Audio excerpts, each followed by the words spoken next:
Okay, good morning, everybody. I just want to take a moment on this cold and rainy Saturday morning to speak about Gabriel Kosakoff, a tremendous music educator who passed away yesterday. Mr. Kosikov was the chairman of the instrumental music department at LaGuardia High School of Music and Art, Performing Arts, my alma mater, class of 1990. His achievements as a pioneering music educator in New York City are going to be described in greater detail elsewhere by people who are more knowledgeable about those things than I am. But like I said, I interacted with him from 1986 until 1990. I was blessed to cross paths with him and have him as a theory teacher. I think more than once, I'm not sure. I was also in the percussion section in the orchestra and had him as a conductor. So I got to play under his baton. Many afternoons in his office using the copying machine, which was a big deal in the pre-internet days. Many interactions with him. Many memorable interactions with him. But there's one that stands out to me all these years later that signifies so much of what he was about as a musician and as an educator.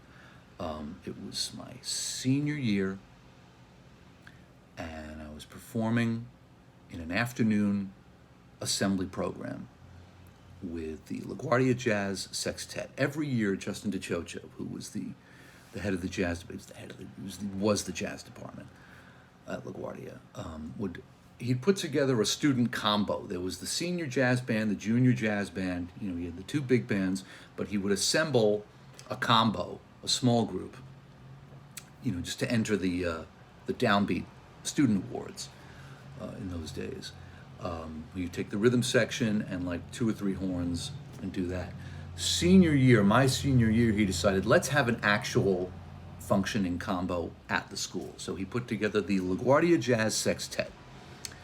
He took the rhythm section from senior jazz band, which was myself, Jason Lindner on piano, Tobias Ralph on drums, Michael Lenhart trumpet, Myron Walden alto sax, Rob Dirk tenor sax.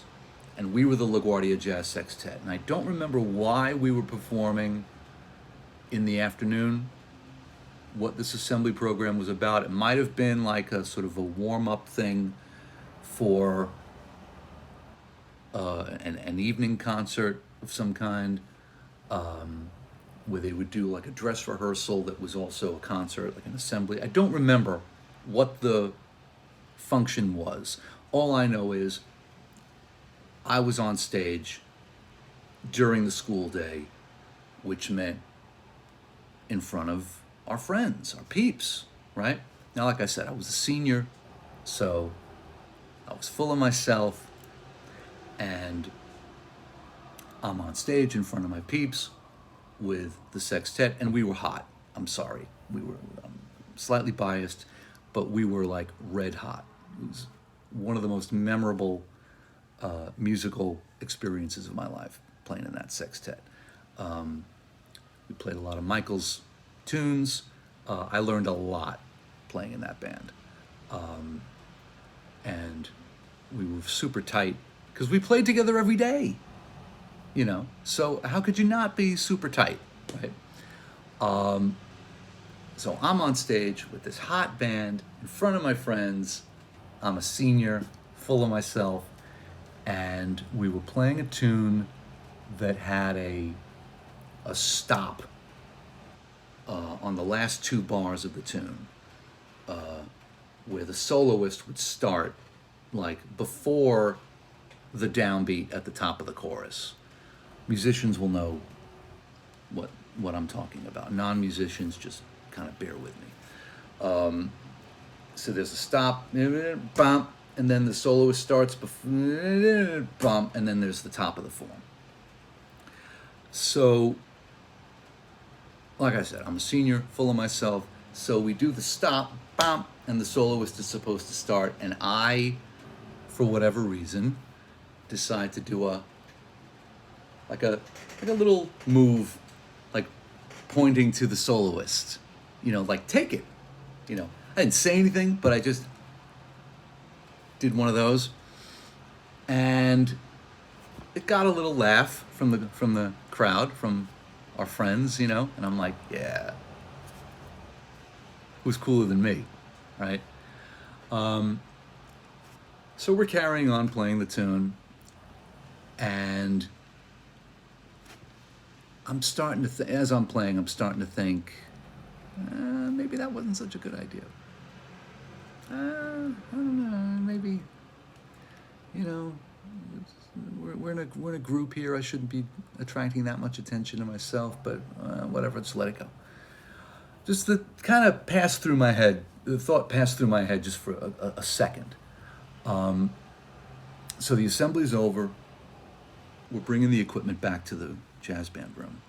And there's this hallway that goes from like the stage entrance to the concert hall to the jazz band room. And Mr. Kosikov, who was, by the way, at least 6 feet tall.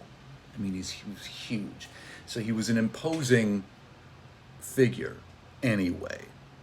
Just physically, just his actual presence was like a statement in itself. So you were always kind of like, he could be intimidating in that way, right? As he should be, right? Someone in his position. Very effective as a conductor, right? But as the chairman of the departments, you knew that, like, whoa, okay, there he is. So he's in the hallway sort of like overseeing, all of us kind of moving the equipment around back into the room. And I'm pushing the bass amp toward the room. And I kind of see him like looking at me with this look of just the most subtle shade of disappointment and slight disdain, just a sort of very, very, very subtle. But I saw the look, and I thought, oh no, I know what this is about. I know what this is about. So I'm bracing myself for the flogging that is to come, which I know that I deserve for being, So I'm ready. And I'm walking, and I get closer, and I'm passing him, and he's, there's people walking around, he's talking to his people, and he kind of sees me, and he leans and he goes, the drama department's down the hall.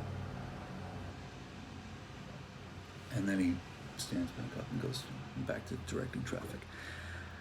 And I kind of walk past him, and I nod, and I put the bass amp away. Now, like I said, this was my senior year, so this is 1990. It's 32 years later. We're coming up on 32 years. And I think about that moment, all the time. It pops into my head at least once a year, maybe more, for a number of reasons. First of all, he knew that I would know what he was referring to, right? He didn't have to set it up with, I want to speak to you about your little performance there on stage. He didn't have to set it up. He didn't have to tell me what he was talking about. He knew that I knew, right? And that all he would have to do was just kind of drop that little nugget on me, like You want to clown around and get laughs, we also offer that here, right? Over there, not here, where we're here to work and do something serious with our life, right? So he was able to take that very potent, essential nugget of information and sort of code it in a very poetic, very creative statement that spoke volumes about what it is we're trying to do here, right? And that was it, by the way. I was expecting to get beaten over the head for like 5 minutes. I was expecting to get like reprimanded for a really long time, and that was just, he just, the drama department's down the hall, just, and that was it. That was the end of it, right? So he knew that I would know what he was talking about. He knew that I would get the message quickly and efficiently. And if I didn't, that was my problem. But I did, I mean, I knew right away. And of course, the punchline is the following year, after I graduated and came back to visit the school as a triumphant returning alumnus, as many of us often did, he could not have been sweeter and friendlier and more welcoming, and taking me around, showing me, yeah, we're doing this, and yes, this is happening, so how are you?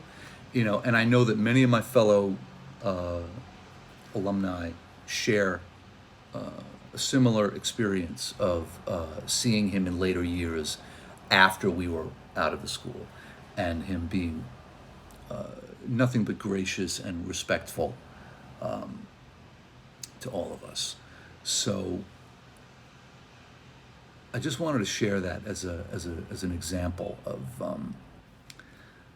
something that we should all be hanging on to as musicians and as students, as continuing students, that when you fuck up, excuse my French, when you do something stupid,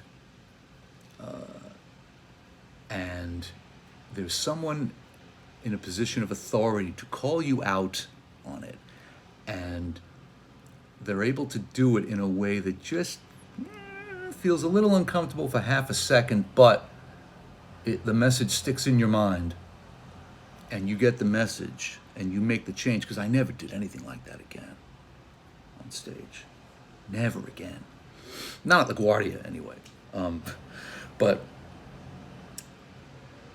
if you can lean into that discomfort and just be humble enough to say, yes, sir, duly noted, those moments can be very valuable. So I hope all of you have someone in your life like Gabriel Kosakoff. I hope that all of you have been fortunate enough to cross paths with someone who could serve that purpose for you, as Mr. Kosikov did for me. So, well done, sir, and much respect to a life well lived and a legacy that we are all still benefiting from. So rest in peace, and remember what's important.